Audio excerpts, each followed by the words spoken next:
Hello, welcome everyone. Today we are having our Just Thrive third health empowerment series with research microbiologist Karan Krishnan. Many of you already know Karan. He is a wealth of knowledge and has this unique ability to take very complex scientific subjects and make them into digestible tidbits, and that pun was very much intended. So I can be cheesy and tell a dad joke, even though I'm a mom. But yeah, we're really excited to launch this series of educational videos for everyone. As many of you know, we already launched our first and second. The first one was just about the gut and the microbiome and its importance on our overall health. And then the second one was talking specifically about spore-based probiotics and their effectiveness in probiotic therapy and why they're so unique and effective. So I definitely encourage everybody to go back and watch those if you haven't watched them already. Really, really great. But anyway, by way of introduction, my name is Tina Anderson. I'm the co-founder of Just Thrive, and Karan Krishnan, of course, is the research microbiologist who is a highly sought after international speaker. And we're very blessed to have him here with us today. And so today I thought we would dive into the subject, which is very relevant, of the microbiome and immune function. And so obviously that's something that we're all very focused on right now, trying to figure out how to optimize our immune system. And I think a subject that's not really talked about a lot is the role of the microbiome. And I think it's critically important. And I'd love to kind of from a broad spectrum, a broad sense, if you could tell us a little bit, Karan, about the role of the microbiome and immune function. Yeah. So it's great to be back with you. So thank you for having me. So let's see how we can really give people an understanding of the microbiome's role in immune function, right? So first thing I would say is that we cannot overstate the importance of the microbiome in proper immune function. So there's a few different ways to think about it. Number one, the immune system is one of the only systems within the body that is constantly adapting to the environment around you, right? So we are the host, and the job of the immune system is to protect us against things that may be harmful to us in the environment. But at the same time, it's equally important for the immune system to learn about the environment and not attack everything that it sees, right? The vast majority of things we encounter, the immune system should tolerate, is the word. Because if it doesn't tolerate those things, then we're going to start getting into the space of hyperactivity of the immune system, allergies, asthma, all kinds of skin conditions, all kinds of things. So just as much as the immune system needs to adapt to understand what is harmful to us in our environment and protect us against that, the immune system also has to learn what is not harmful to us and what it has to tolerate our exposure to. Now, that translation, that learning of what to attack and what not to attack comes from the microbiome, right? So the microbiome are the eyes and ears of the immune system. The microbiome is constantly training the immune system to understand what is around the host, what is in the environment of the host, and how to adapt to it. Keep in mind that the primary thing that the immune system is protecting us from are microbes, right? Microbes that seek to do us harm, viruses, bacteria, fungi, and so on. All the while, the immune system inside the body is completely covered in microbes, right? Because we have more microbes in our system than we have human cells, right? So for every one immune cell that's circulating around our body trying to protect us from an infectious virus or bacteria or fungi, that one immune cell is surrounded by 200,000 microbes, right? Viruses, bacteria, amoeba, and so on. So just think about that daunting task that the immune system has, right? It's constantly surrounded by bacteria, viruses, and so on, while trying to protect us from bacteria, viruses, and so on. And the crazy thing is, a tiny, tiny fraction of bacteria and a small fraction of viruses are actually really egregious, right? So the immune system has to figure out who's friend, who's foe, what to attack, what not to attack, and all of that is done through the microbiome. So without the microbiome, what we would end up having is an immune system that does not know when to attack something when it needs to. And there's lots of evidence of that. Number two, we'll have an immune system that attacks everything. and we will be completely intolerant of the world we live in, right? Everything we're surrounded by will elicit an immune response. And so, we cannot overstate again the role of the microbiome in shaping immune response and directing immune response. And in this day and age, when we all want to have a good, strong, robust immune system, the foundation of a good, robust immune system is not micronutrient supplementation. It's not vitamin C, it's not zinc, it's not magnesium. Those are important things for immune function, but they're not the foundation of what makes a robust immune system, right? The foundation of a robust immune system is a healthy, robust microbiome. Yeah, and I think that is super important. I'm glad you mentioned that about the vitamin C, vitamin D, zinc, all really important things to be doing. But the immune system doesn't even function if we don't have a functioning and a healthy microbiome. And so can you explain why, so the immune system actually signals these immune cells? Is that the way it works? Yeah. And, and to reiterate that point about the micronutrients, one of the things I try to get people to understand is that you can't take enough vitamin C or magnesium or zinc to overcome the problems that the immune system will face from a dysfunctional microbiome, right? If you have a healthy microbiome, a somewhat functional microbiome, those micronutrients will help the immune system function and move, but they do not overcome the dysfunctions of an unhealthy microbiome, right? So it's really important to understand that, and it's really important for people who are very concerned about immune function, both the underactivity and the overactivity of the immune system, to understand that they have to get back to basics and work on the microbiome. So to go back to your question, a few different things. Number one, the microbiome is the first system to recognize a change in the environment of the host, right? So let's take an example of the flu virus. If you inhale the flu virus and you get exposed somewhere, the flu virus enters into your respiratory tract, and the first thing it starts to do is try to infect your airway epithelial cells, right? The lining of your airways. When it starts doing that, one of the first things that notices that there's this new virus in there trying to infect a cell are the microbes in that region, right? The microbes in that region will notice it even before the immune system ever does. Because remember, the immune system is at a 200,000 to 1 ratio, right? So if you had 200,000 of a given group of people, and then you have one security guard, any changes in that little population will be more than likely recognized by one of those 200,000 people versus that one security guard that's trying to monitor that whole region, right? So the microbes recognize the change first. And the moment the microbes recognize a change in that ecosystem, meaning a new virus is in there attacking the human host cell, the microbes will start signaling to the immune system to respond to that space, right? Not only will the microbes signal the immune system to get to that space of action, the microbes also provide the signal for the key part of the immune system called dendritic cells to shuttle the immune response from the innate to the adaptive, right? And we can talk about that for a second, just to review for people, right? Because there's two main phases of immune response. The first phase is something called the innate immune system, which is the faster, more immediate response, but it's non-specific, right? When the immune system detects that there's something going on in one particular region, the innate immune system congregates on that region and starts attacking everything. Right? It doesn't know what is actually causing the problem. It's not specific to a particular virus or bacteria. It's just getting there. It knows there's a problem. It starts killing and attacking everything, right? The analogy I use for that for people to understand it, it's like if you had your window open and you had some bugs fly in, like mosquitoes, and you're like, oh, I don't want those mosquitoes in my house. I want to get rid of them. You pull out a blowtorch and you start blowtorching the mosquitoes, right? So you're going to definitely kill the mosquitoes, but you're going to burn the wall and stuff a little bit. Right. Now, you might do that for a couple of minutes. In this case, the time is longer than a couple of minutes for the innate immune response. But for analogy's sake, you might do that for a couple of minutes, kill the mosquitoes, burn the wall a little bit. But then if you stop the blowtorching and you go to more of a specific response against the mosquitoes, you can repair that wall and move on, right? But if that blowtorch is on too long, you're going to burn down the house.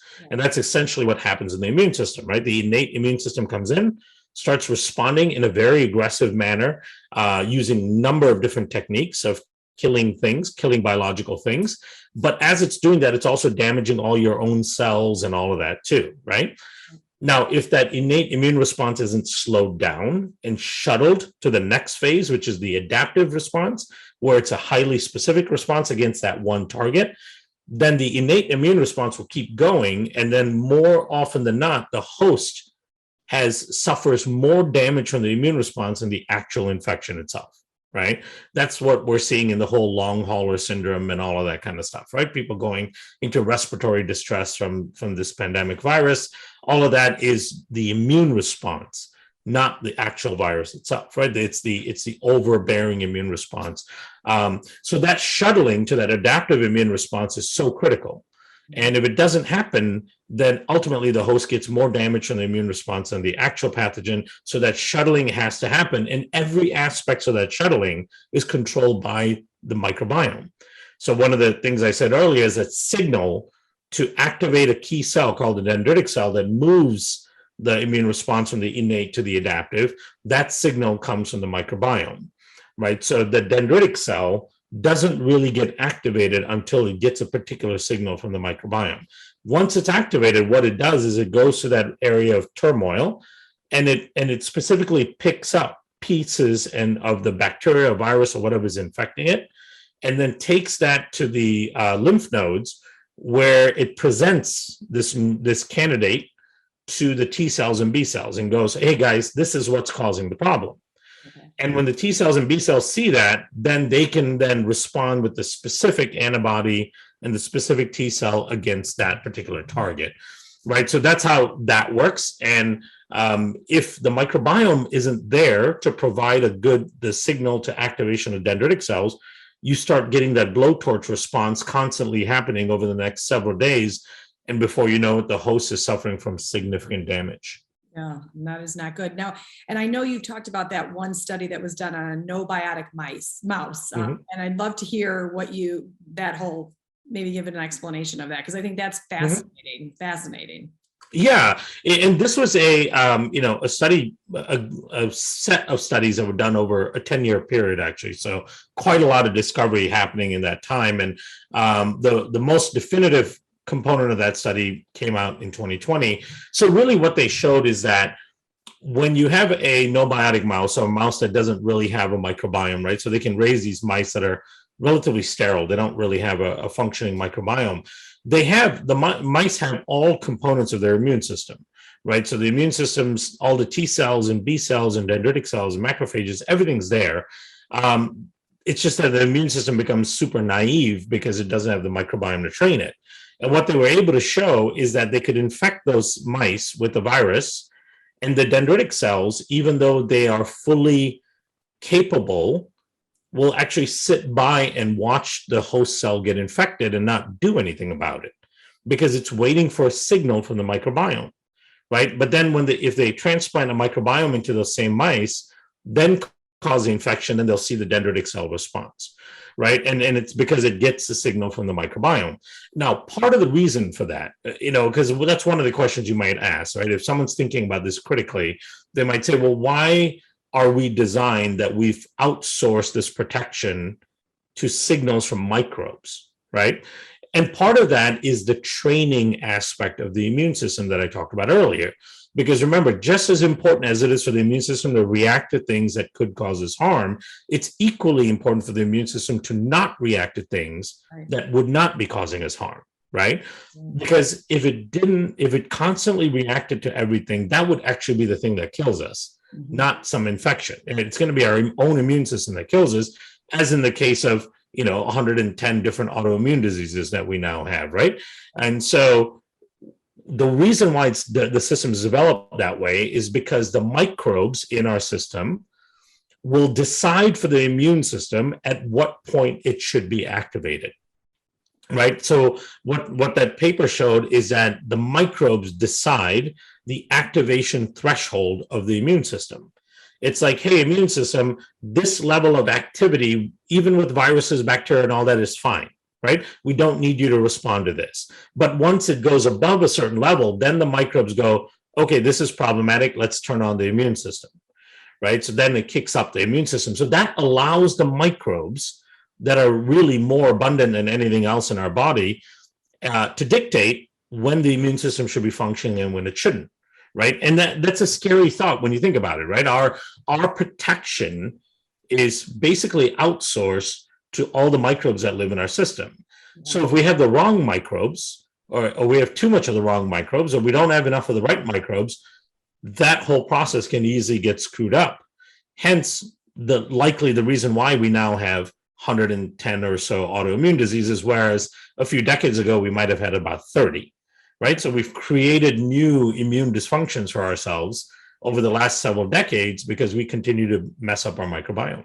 Right. And I still am fascinated by that there would be mice sitting there with fully functioning immune cells, fully functioning, nothing wrong with them, and won't even do anything when a virus enters if their microbiome is not there or if it's dysfunctional. So I think that's worth repeating and emphasizing to people to understand that, like I said, when we're trying to maintain our immune health, when we're trying to support our immune system, we really need to be focusing on our gut primarily. And the funny thing, Ron, is you and I have been talking about this for years, well before the pandemic, well before. We've been constantly trying to tell people that you need to be focused on your microbiome first and foremost when it comes to immune function.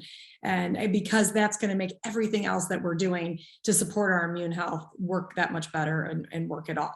Yeah. So, in the case of those mice, they are fully equipped with immune capability, but the immune system has no training or direction, right? So it's the to me it's the equivalent of having a broken down car on your driveway and then having all the tools there that you need to fix the car, but no mechanic, right? So in this case, the microbiome is the mechanic. It has to direct how to use the tools, but the tools just being there on their own does nothing. Yeah, I love that analogy. That's awesome. Perfect. Helps people understand it. Like I said, you were able to put things in such easy to understand ways, and we love that.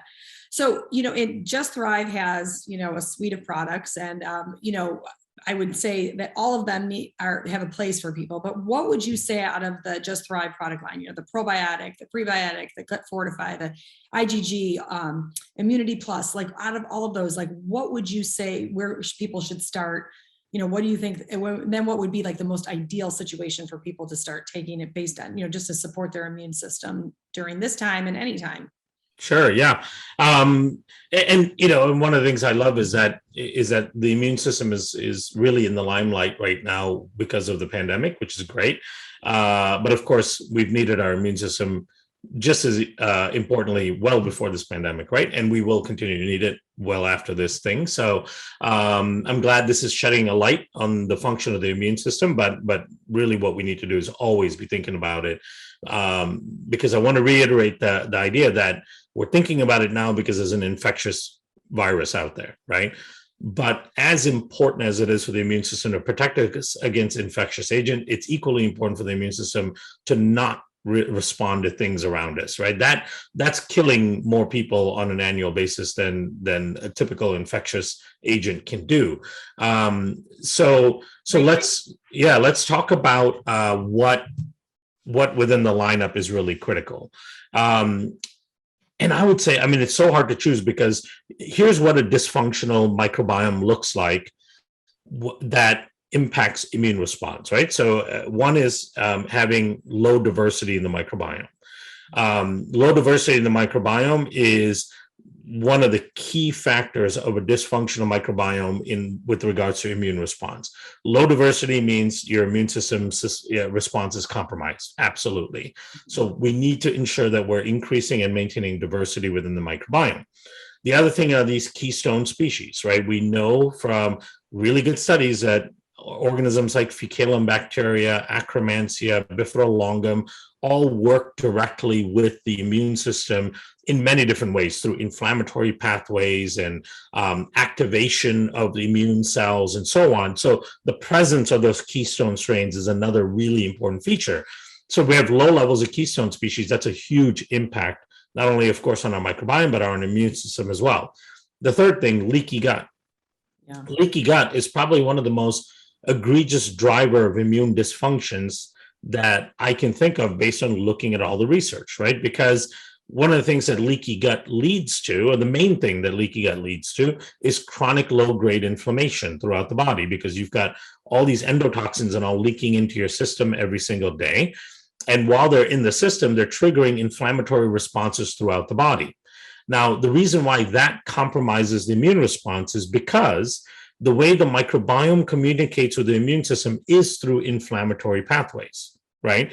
If I have a lung infection starting and my microbiome in my lung notices that, the way the microbiome in the lung calls the immune system is by releasing inflammatory cytokines, right? And the immune system is trained to recognize and see inflammatory cytokines, right? It's kind of like if the immune system are firefighters, they're trained to listen for a fire alarm, right? So the microbiome is throwing off the fire alarm to hopefully get the firefighters to that location.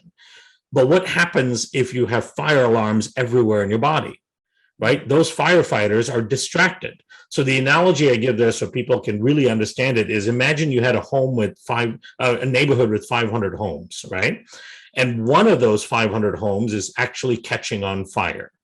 The way it all works is that on the early stages of that fire developing, before it causes too much damage, there's smoke that's generated, right? So all our homes have smoke detectors for that reason, so that we can capture an early onset of a fire before the home actually gets really damaged. So then the smoke detector goes off, that acts like an alarm, that hopefully signals to the fire department, and then they can hone in on that home that's starting to catch on fire and hopefully put it out before there's too much damage, right? Now imagine that same scenario where one house is starting to catch on fire, but all 500 homes have smoke detector alarms going off.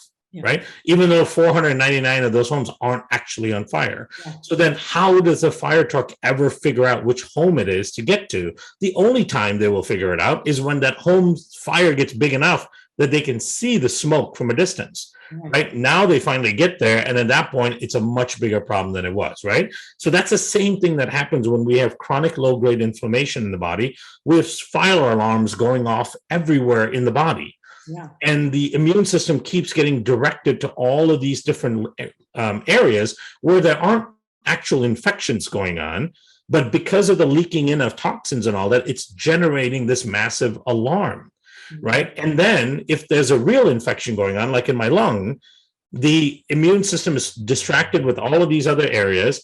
Finally, it'll recognize the infection in my lung when it gets big enough. And at that point, when the immune system does get there, its response is so big and so egregious that the immune response hurts me more than the actual infection, right? So that's driven by leaky gut. And that became very clear even in this pandemic when they're studying people who went into things like respiratory distress and really bad hospitalizations from this infection, right? That's the key difference between people who had really bad responses, got hospitalized and even died, versus people that had, relatively mild response and all that, was what their microbiomes looked like and how much chronic low-grade inflammation they had when they first encountered the virus, right? So those are aspects that are so critically important. So leaky gut has to be addressed as well. So when you look at addressing leakiness in the gut, addressing diversity, and addressing keystone species, you have to have the Just Thrive probiotic and antioxidant. That's a key baseline therapy for helping with the leakiness in the gut. Then you need the gut fortify, because that continues to rebuild the gut lining, the mucosa, and so on. So you need to maintain that constantly, because there are dysfunctional bacteria that will keep eating away at that.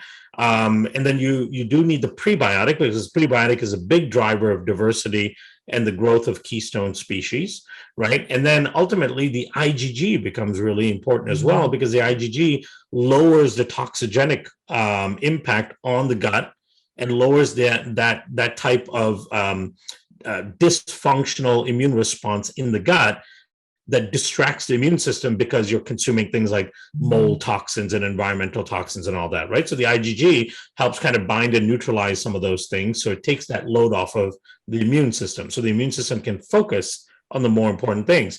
So like for me, my routine is all of those are part of my routine, right? And that's just normal maintenance of a healthy gut, healthy microbiome, and healthy immune system.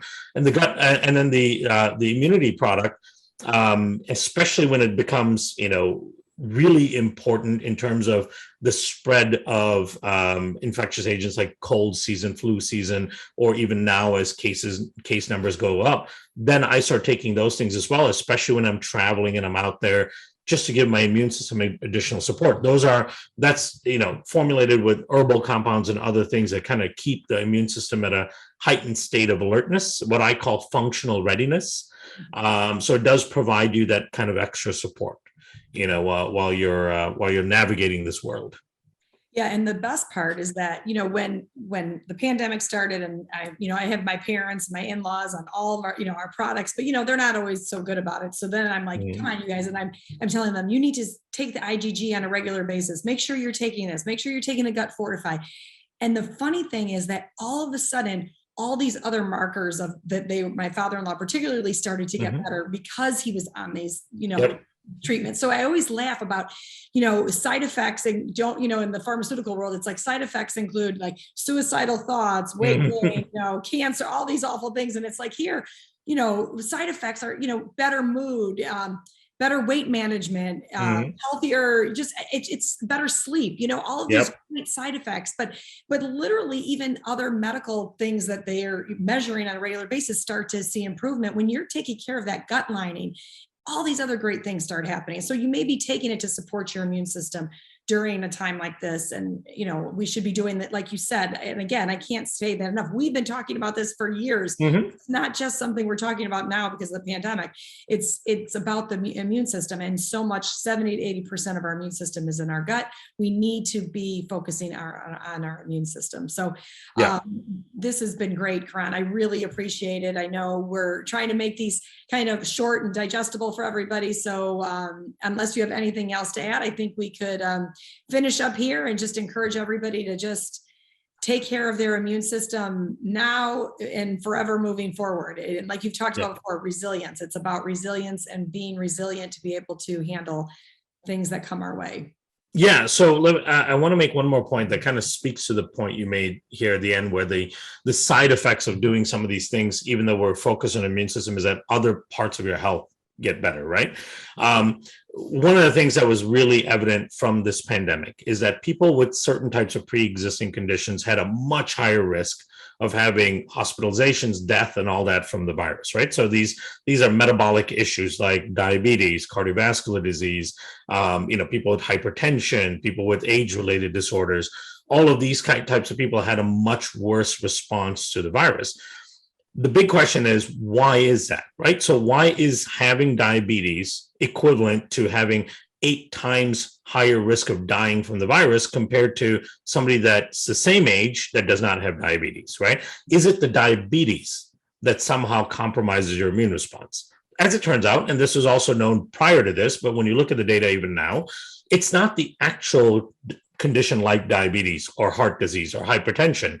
It's the underlying dysfunction that leads to diabetes and heart disease and all that. It's the same underlying dysfunction that leads to immune dysregulation, right? So these people, it's not that their diabetes is compromising their immune response. It's the foundational issue that they have that led to diabetes is the same type of thing that disrupts immune response, right? And it all comes down to this dysfunction within the gut microbiome. So those correlate absolutely perfectly well, right? So we cannot reiterate the point enough that if you're doing these things, what we talked about, improving diversity, addressing leakiness in the gut, improving the growth of keystone species, if you're taking care of those things because you're now focused on an immune response, you're also addressing some of the underlying drivers of a lot of other problems. Yeah. Right. And those problems will show up at some point if you have these dysfunctions. And not only will they show up, they will also be the same things that compromise your immune response. Yeah. So it's all connected. And the good news about it is it's relatively simple to improve those aspects of your system, right? It's relatively simple to improve your diversity, deal with the leakiness and the lining of the gut, all of those things. So you can do it. It's within your power. It's within your control. you have that ability to improve those things, and it will make a big difference. Yeah, that's great. I'm so glad you mentioned that again and you emphasize that again, because it's really important. Well, thank you so much, Karan. I really appreciate it. It's always fun to talk to you and learn from you. My pleasure.